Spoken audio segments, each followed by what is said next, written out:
Okay, fellow rom-com lovers, let's talk about the holiday. I watch this movie every Christmas and I love it. Jude Law, Cameron Diaz, Jack Black, and the beautiful and very talented Kate Winslet. What's not to love? There's beautiful cinematography, the vibes are so cozy, the couples are so adorable, the music is fantastic. Need I say more? But being the film nerd that I am, I can't help but notice some things that make you go, wait, what? While watching this movie. And so I wanted to compile a list of those things that you may not have noticed. Now, this is not a roast, okay? Don't come for me in the comments. I love movies. I'm a writer and a filmmaker myself, and I get how hard it is to build worlds and interweave stories and make it all make sense. This is just a little bit of fun analyzing what makes the holidays so uniquely charming.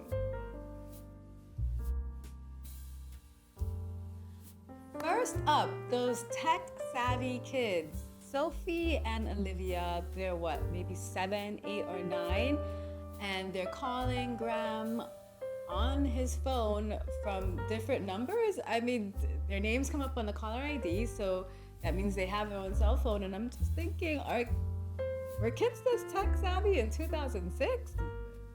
Are kids getting phones at that age? I didn't have a phone until I was like well into my teens. I mean, that was a while ago, but I don't know what the trends are like today, but that made me have a little moment.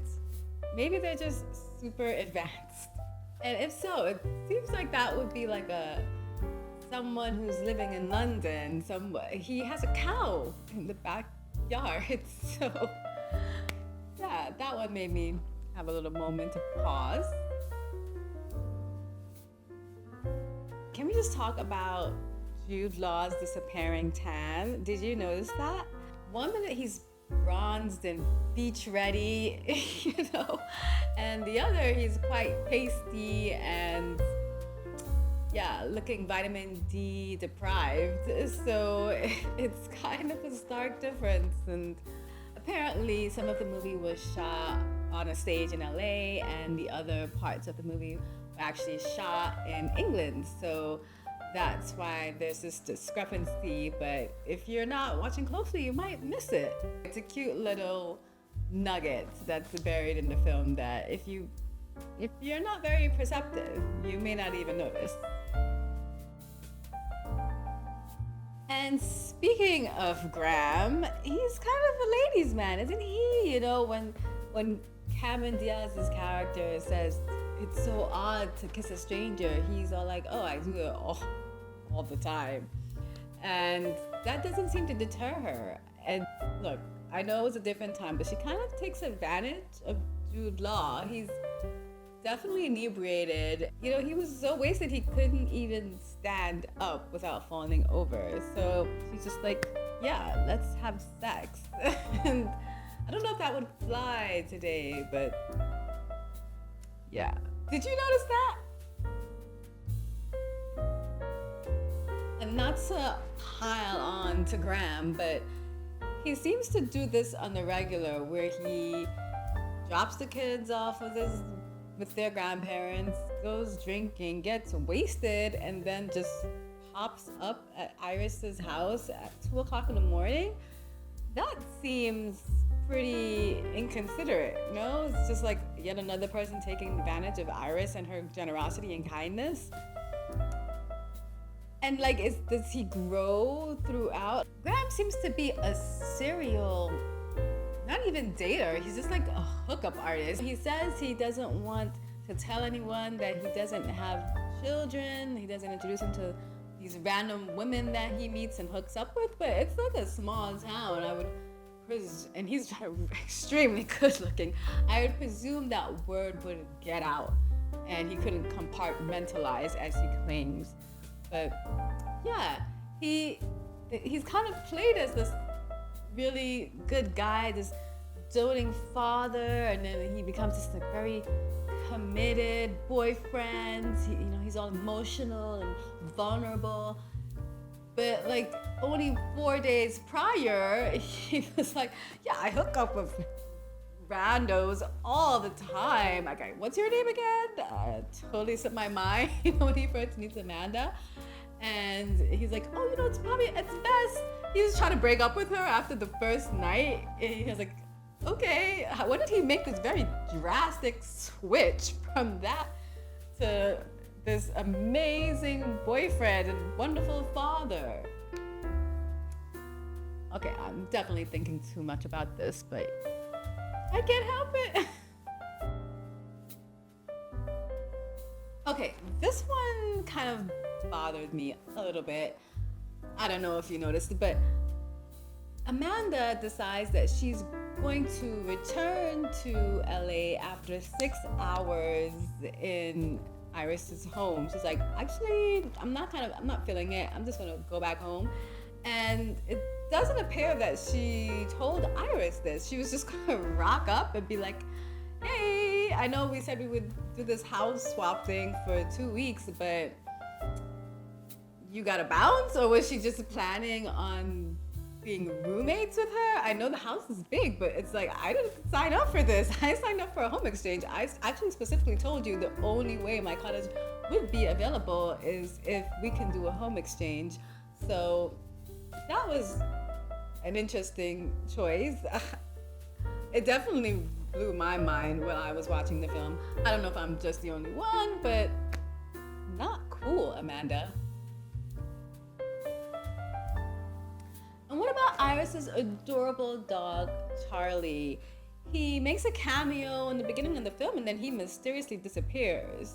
We see her kind of walking him when she has that phone conversation with Iris, and Iris is also doing the three-way calling thing with Graham, but he just doesn't really, he's just like a plot device. Definitely, I know as a dog mom, my dog is, if someone comes by, they're barking, which we see Charlie do when Graham first shows up. Especially if my dog knows the person, they're all over them. This is like either the most well-trained, like maybe it's a super old dog. I don't know, but yeah. And then to top it off, when Amanda decides that she's leaving, what was she gonna do with Charlie? She didn't know Graham at that point. Was she just gonna leave Charlie behind and take him with her to LA? She doesn't even mention Charlie to Amanda when Amanda inquires about coming over to her house. So she's just willing to leave her dog with any stranger. I am so particular about who I leave my dog with. Like, I would be. And she seems like a doting dog mom. She has pictures of the dog all over the house and everything. Did you notice that? Another thing that made me kind of scratch my head, Iris seems to have magical healing powers. When did she get qualified to become a physiotherapist? She basically nurses Arthur to health. He was not needing his walker in a matter of 1 or 2 days. That just seemed a little unbelievable, not very credible. And we don't know, they don't tell us how she was able to know what to do in order to train him to do that. So that was a little bit of a, wait, what? Did she take a crash course in geriatric care? We need answers.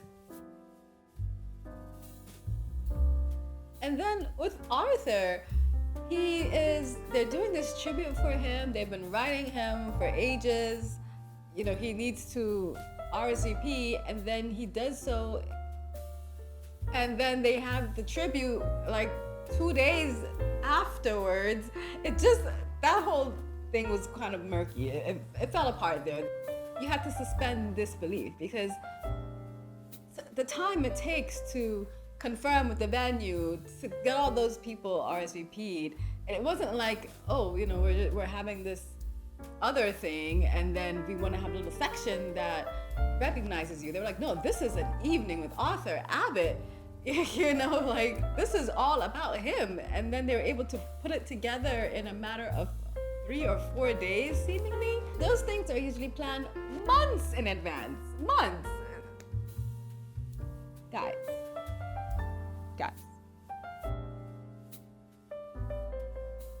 Jasper's surprise visit also raises a bunch of questions. First of all, how did he get past the front gate? Did he hop the fence? Did he run in while someone was leaving? The security system surely at that house had to have been pretty good. And then, is his fiance not a little confused or worried that he's headed off to LA to go see his ex? He's just cool with him leaving on Christmas? Like, for no apparent reason? Now let's talk money. A last-minute flight to any place warm is expensive enough, but around Christmas, the prices are astronomical. Now, I get how Amanda's character could just afford to pick up and go to England, but Iris, she's a wedding editor, columnist, and she's able to afford this? Sure, she's saving a lot of money on accommodations, but damn. Makes you wonder how much a job like that pays. Is Iris secretly loaded? I mean, I know her mom was like a girl boss and her brother is doing well, but she seems to live a pretty humble, a pretty like normal lifestyle. She doesn't seem exceptionally rich, so tickets like that would be well over $1,000, I would presume, especially around Christmas time. Just makes you wonder. Now, movie buffs might have noticed this one. Amanda's watching this movie trailer that stars James Franco and Lindsay Lohan that comes out on Christmas Day in the UK.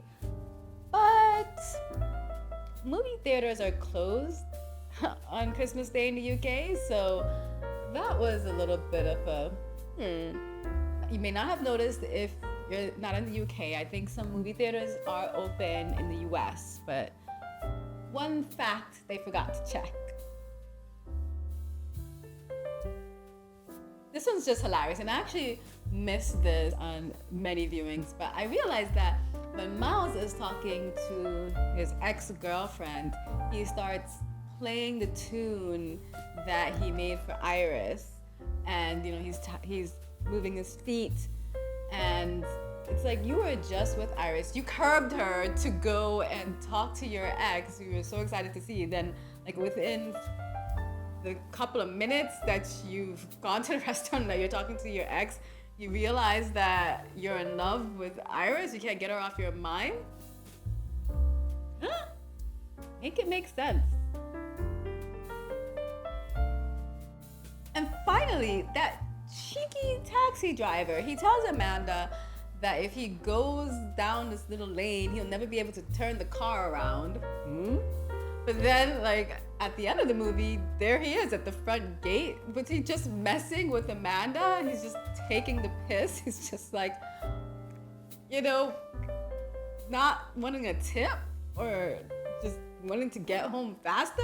That was just a weird, that's something that they just put in there because they wanted to show, obviously, Amanda, Cameron Diaz, doing the gag with the snow falling on her head and walking in her heels, but it just like they couldn't think of a reasonable excuse for that to happen because it was snowing when they first got there, and there's snow on the ground when he comes to pick her up later on. So that was just like a weird thing that I noticed. I don't know if I'm the only one that questioned this, but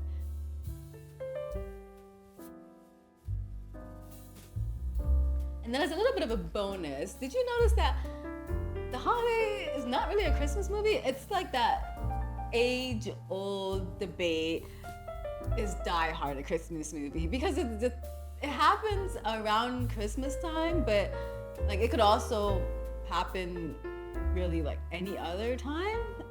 Like is it a Christmas movie if it can take place any other time and Christmas is not relevant to the plot at all? I guess there's the Jasper gift thing, but yeah.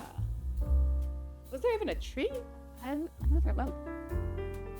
Is it a Christmas movie? It's more about love, friendship, and finding yourself. But hey, who cares? It's a feel-good movie that we all love to watch during the holidays, and that's all that matters, right? So what are your favorite the holiday moments and quirks? Leave a comment below. Let us know if there's something that I missed that always makes you think, wait, what? When you're watching it, or just something that you've noticed watching the holiday. Put it in the comments below. Let's all geek out over this movie and criticize it lovingly or analyze it lovingly. And don't forget, of course, to like, subscribe, share this video if you found it entertaining and funny, and useful. Oh, and if you love rom-coms, then have you watched the trailer to my new romance comedy, Trouble in Law? Why not? Check out the trailer right now.